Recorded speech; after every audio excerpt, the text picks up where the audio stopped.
Dear students, we are here solving question number 2 from NCERT textbook exercise 2.2 for the chapter polynomials from class 10th.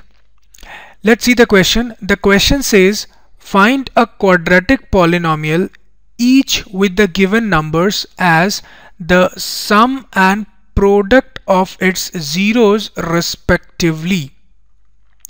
आपको क्या करना है, आपको एक quadratic polynomial find करना है जिसके जीरोस का आपको सम और प्रोडक्ट गिवन है. ये 1/4 जो है वो उस क्वाड्रेटिक पॉलिनोमियल के जीरोस का सम है और -1 जो है वो प्रोडक्ट है उनके जीरोस का. ठीक, अप्रोच कैसे करते हैं देखिए. ऐसे क्वेश्चन को सॉल्व करने के एक्चुअली दो तरीके हैं. मैं आपको पहले कन्वेंशनल तरीका बताता हूँ. कन्वेंशनल जिसको मैं बोल रहा हूँ वो एनसीईआरटी बुक में गिवन है, और दूसरा एक ऑल्टरनेटिव वे भी बताऊंगा जिससे क्वेश्चन जल्दी बन जाता है. आपको जो बेटर लगे आप एग्जाम में उसको एग्जीक्यूट कर सकते हैं. Let us see the solution. Let's say let ax square plus bx plus c, आपको पता है ये standard form of quadratic polynomial है. Let ax square plus bx plus c be the required, ये मैंने शॉर्ट में लिखा है, required polynomial and let alpha and beta be its zeros. हमने मान लिया हमारा जो रिक्वायर्ड क्वाड्रेटिक पॉलिनोमियल है वो ax square plus bx plus c है और इसके जो दो जीरोज हैं वो अल्फा और बीटा है. अब since we are given in the question sum of zeros,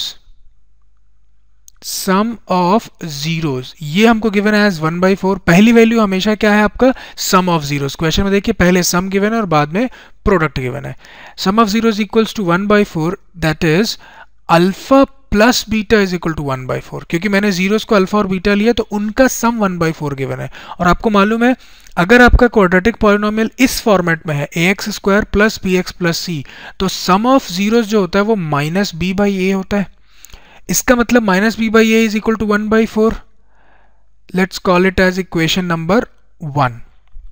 also we are given product of zeros. Product of zeros question में आप देख सकते हैं आपको -1 गिवन है. इसका मतलब अल्फा इंटू बीटा आपको -1 गिवन है. And we know that for the quadratic polynomial of the form ax square plus bx plus c, the product of zeros are the ratio of c over a. c by a जो होता है वो product of zeros होता है. तो c by a किसके बराबर हो जाएगा, -1. ओके, अब आप क्या करिए, इसको -1/1 भी लिखेंगे तो कोई फर्क पड़ने वाला है नहीं, इसलिए मैंने -1 को -1/1 लिख दिया है. Let's call it as equation number 2. अब एक काम करिए, इसको ये जो इक्वेशन नंबर 1 है इसको दोबारा से मैं लिख रहा हूं, आप देखिएगा. फ्रॉम इक्वेशन 1 हमारे पास -b बाई a जो है वो है 1/4. तो मैं 1/4 को ऐसे भी लिख सकता हूं एज 1/4/1. अगर डिनोमिनेटर में 1 लिख दूंगा तो फर्क पड़ेगा नहीं उसको. अब इसको इक्वेशन नंबर 3 बोलिए. ठीक, अब आप एक चीज देखिए, फ्रॉम इक्वेशन 2 एंड 3, इन दोनों को अच्छे से नोटिस करिए. इक्वेशन 2 ये इक्वेशन 3 ये. यहां भी a के सामने अगर आप देख रहे हैं a डिनोमिनेटर में उसकी जगह 1 लिखा हुआ RHS में, c न्यूमरेटर में उसकी जगह अगेन -1 लिखा हुआ है. ठीक, यहां भी देखिए a की जगह डिनोमिनेटर में 1 लिखा है, LHS का a डिनोमिनेटर और RHS का 1 डिनोमिनेटर, और -b की जगह लिखा हुआ है आपके पास 1/4. ठीक, इसका मतलब जब आप कंपेयर करेंगे दोनों इक्वेशंस को या इवन सॉल्व भी करेंगे तो आपको मिलेगा a is equal to 1, b आपको मिलेगा एज -1/4. आप देख सकते हैं -b equal to 1/4 which means b is equal to -1/4, and finally c is equal to -1.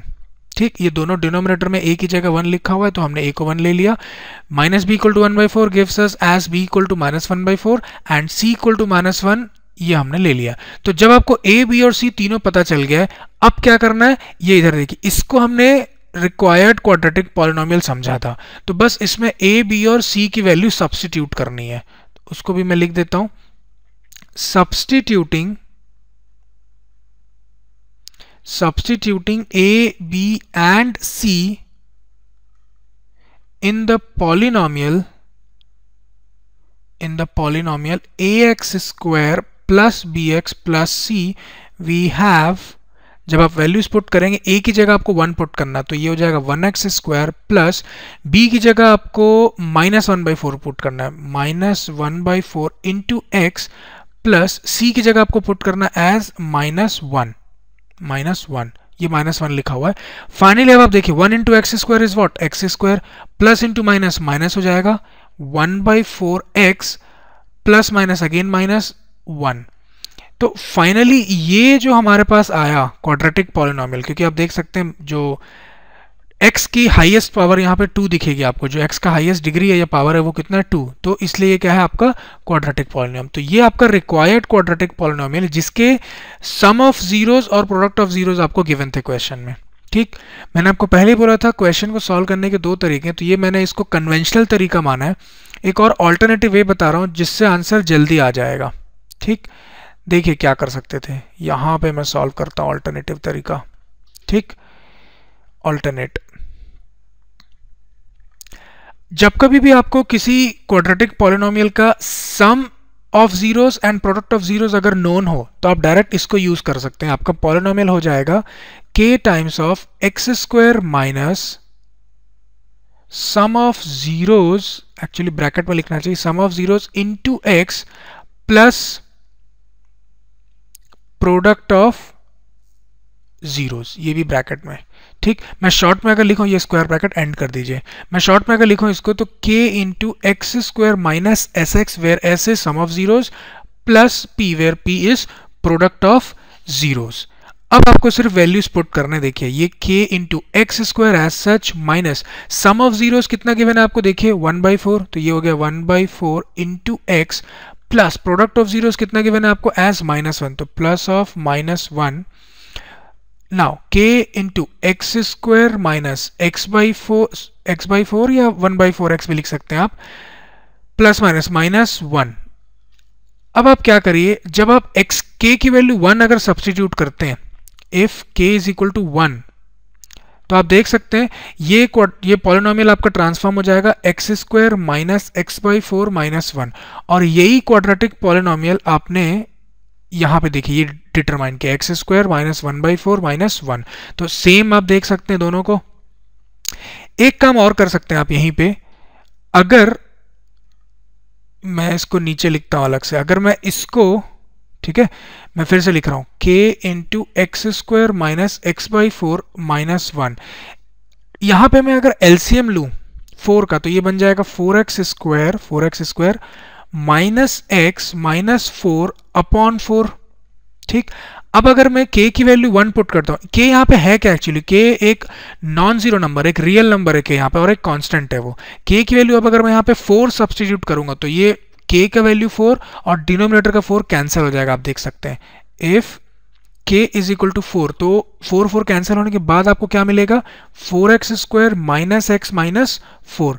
तो एक्चुअली ये भी आपका एक क्वाड्रेटिक पॉलिनोमियल है जिसके सम ऑफ जीरोस जो होंगे वो 1/4 है एंड प्रोडक्ट ऑफ जीरोस जो है वो -1 है। एक्चुअली 2 क्वाड्रेटिक पॉलिनोमियल आपने निकाला, एक क्वाड्रेटिक पॉलिनोमियल आपका ये है और दूसरा क्वाड्रेटिक पॉलिनोमियल ये है।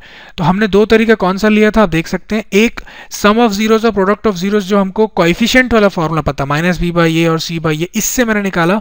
पर इसके साथ प्रॉब्लम ये है कि एक ही क्वाड्रेटिक पॉलिनोमियल ला पाएंगे आप, और अगर इस फॉर्मेट में जाएंगे तो आपको ऑलवेज तो नहीं पर मोस्टली आपको 2 क्वाड्रेटिक पॉलिनोमियल मिल जाएगा आपको। ठीक है, चलिए आई होप आपको समझ में आ गया होगा। कोई प्रॉब्लम अगर है तो आप थ्योरी जरूर देखिए, एक बार एनसीईआरटी बुक देख सकते हैं आप उसके लिए। Let us see the next section of this question. Thanks for watching. We'd love for you to subscribe to our channel.